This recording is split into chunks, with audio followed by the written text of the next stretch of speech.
Hi అండి, welcome to DM dreams. మనమైతే ఈ నిగనిగలాడుతున్న మామిడికాయతోటి మామిడికాయ పులిహార చేసేద్దాం వచ్చాయండి. ఫస్ట్ అయితే మామిడికాయని తురిమి పెట్టుకొని నేను చూపించే పోపు గింజలన్నీ అయితే నూనె వేడయ్యాక నూనెలో వేసేసుకోండి. దాంట్లోనే 2 ఎండుమిరపకాయలు కూడా వేసేయండి.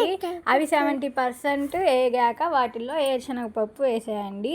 వాటిని కూడా దోరగా వేయించుకోండి. అవి వేగాక వాటిల్లో 2 పచ్చిమిర్చి అయితే చీల్ చేసుకోండి. పులిహోరలోకి పచ్చిమిర్చి ఎండుమిర్చేనండి టేస్ట్.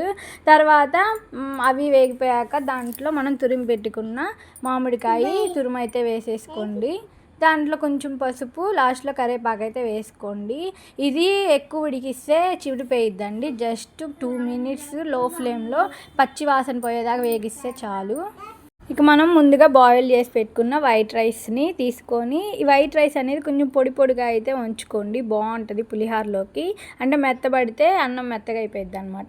అంతేనండి. ఉప్పు వేసుకొని మనం ముందుగా ప్రిపేర్ చేసి పెట్టుకున్న మామిడికాయ తురుముని దీంట్లో వేసేసి మిక్స్ చేసుకోవడమే.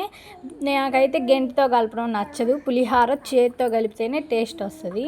అన్నట్టు నేను మర్చిపోయాను, ఇందాక తిరగమాతలో ఇంగు వేయడం మీకు చూపించలేదు కదా. తిరగమాత ఆపేసాక కొంచెం ఇంగు వేసుకోండి, చాలా టేస్ట్గా ఉంటుంది. నేనైతే ఒక ముద్ద దీన్ని చూస్తున్నాను, సూపర్గా ఉంది, అదిరిపోయింది. మన వీడియో నచ్చితే లైక్ చేసేసుకోండి. బాయ్.